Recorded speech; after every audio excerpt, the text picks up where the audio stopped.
कर देने जो भी मंगा मैनू सरकार अता कर देने हर इज्जतां दा सदा ਉਹਨਾਂ ਦੇ ਗਲ ਵਿੱਚ ਰਹਿਣਾ हर इज्जतां दा सदा ਉਹਨਾਂ ਦੇ ਗਲ ਵਿੱਚ ਰਹਿਣਾ ਉਹਨਾਂ ਖੁਸ਼ਬਖਤਾਂ ਦਾ ਨਾ ਮਰ ਕੇ ਵੀ ਜ਼ਿੰਦਾ ਰਹਿਣਾ ਜਿਹੜੇ ਆਕਾ ਦੀ ਸਨਾ ਕਰਦੇ ਨੇ। बिस्मिल्लाहिर्रहमानिर्रहीम अस्सलाम वालेकुम दोस्तों और बुजुर्गों नाज़रीन ਤੁਹਾਡੇ ਸਾਹਮਣੇ अगली वीडियो ਦੇ ਨਾਲ ਹਾਜ਼ਰ ਹਾਂ। और जनाब ਜਿਹੜੀ ਤੁਸੀਂ ਇਹ देख रहे हो सब तो सस्ता ਤੇ आसान ਤੇ और बड़ा बेहतरीन ਤੇ बड़ा ज़बरदस्त कामयाब नुस्खा है और इहदे चीज़ां भी बिल्कुल ही थोड़ियां ने। तीन चीज़ां है तो चौथी इहदे चीज़ हैगी है मनक्का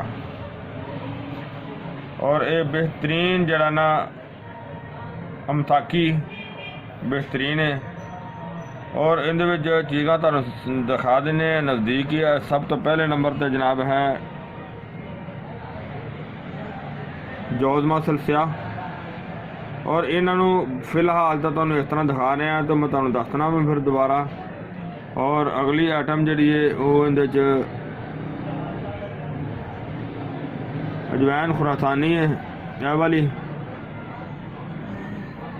और इस तो इलावा जो है तुखम प्याज लो जी। यह तीन चीज़ां ने लेकिन तुसीं देखिया कि देखो इस तरीके का गंद कितना नज़र आ रहा क्योंकि मार्केट के चीज़ां इस तरह ही मिलदियां ने तकरीबन।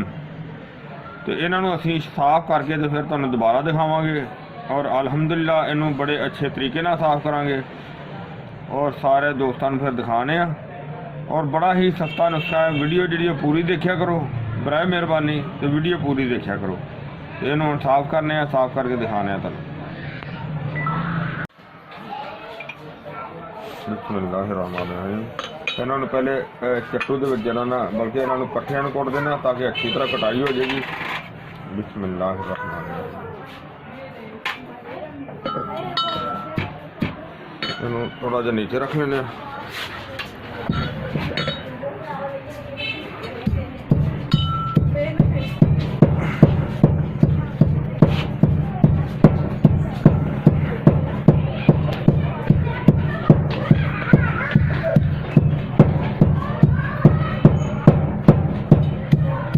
हथ ना कुटन की तसीर जी ना ज़्यादा बेहतर हो जाती, ज़्यादा वधिया होंदी।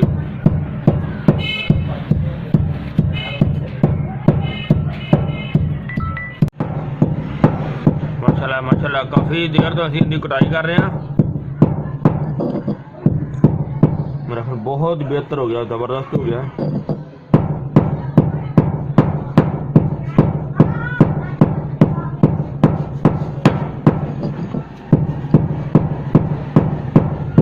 क्योंकि असीं तीनों चीज़ां कट्ठियां जिहड़ियां शामिल कर दित्तियां। बिस्मिल्लाहिर्रहमानिर्रहीम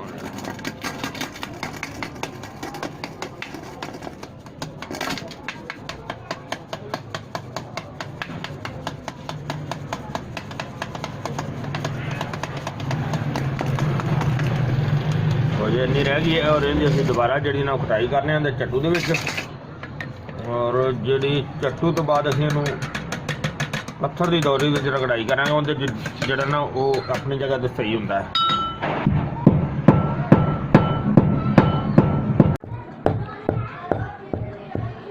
माशाल्लाह देखो पत्थर की दौरी जो इस्तेमाल किया होना क्योंकि चट्टू के सही काबू नहीं आ रहा सी। लेकिन पहले चट्टू के काबू करने जोड़े ना वो बेहतर होंगे ने क्योंकि इस तरह के उड़ते हैं बहुत ज़्यादा बीज। तो जरा कुछ असीं बरीक कर लिया बाकी इन्हूं अच्छी तरह बरीक करने फिर इनू जिस तरह की गोलियां बनाने के टाइम पर आएगी फिर तुहानूं दिखाना है दोबारा। और इंशाअल्लाह इनू अच्छी तरह बारीक करने बिल्कुल बारीक पाउडर की तरह इंशाअल्लाह। माशाल्लाह माशाल्लाह देखो कितनी ज़बरदस्त हो गई है। काफ़ी देर तक जी ना वो कर रहे हैं बहुत ही आला तो ज़बरदस्त हो गई है। और हुण असीं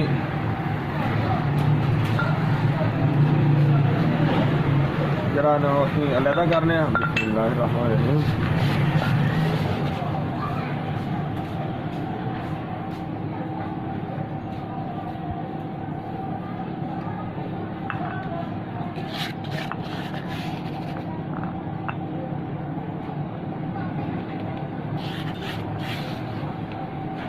बहुत टाइम लिया क्योंकि इहदे बीज होंगे ना ज़्यादा, इतों जो ज़्यादा टाइम लिया इन्हें बरीक होने का। तो हम ऑनियन से बहुत ज़्यादा टाइम लग गया।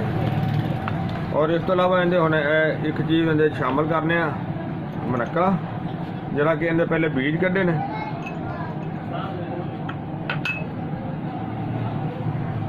मनक्के के बीज अलहदा किए ने, और इनकी कटाई करने अच्छी तरह, कटाई करके फिर तुहानूं दिखाने इंशाअल्लाह।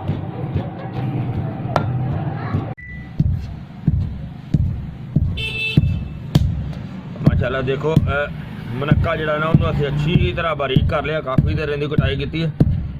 हुण असीं इहदा जिहड़ा फार्मूला है वो सारा कुटिया होया उहदे विच शामिल करना बिस्मिल्लाहिर्रहमानिर्रहीम।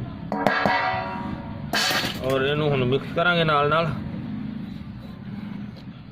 और इहदे विच नाल थोड़ा जिहा कंदकुना शामिल करने आ, ਜਿਹੜਾ ਸਾਡੇ ਕੋਲ तकरीबन 195 ਦਾ ਪਿਆ ਹੋਇਆ, यानी कि तकरीबन कोई 27-28 साल पुराना है। और इहदा ਅਸੀਂ सिर्फ एक चम्मच ਇਹਦੇ शामिल करांगे, वो भी छोटा। बहुत शानदार चीज़ है, ते बहुत आला चीज़ है।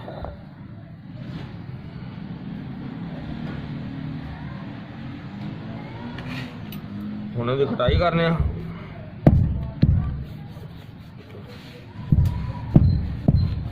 ਹੁਣ ਕਲੀਅਰ ਕਰਕੇ ਤੁਹਾਨੂੰ ਦਿਖਾਣੇ ਆ ਜਿਸ ਤਰ੍ਹਾਂ ਗੋਲੀਆਂ ਦੇ ਕਾਬਲ ਹੁੰਦੀ ਹੈ। ਔਰ ਇੰਸ਼ਾਅੱਲਾ ਇਹਦੀ ਜੇ ਪਹਿਲੇ ਕਟਾਈ ਕਰਨੇ ਆ, ਸਾਰਾ ਇਹਨੂੰ ਇੱਕੋ ਜਿਹਾ ਮਿਕਸ ਕਰਨੇ ਆ।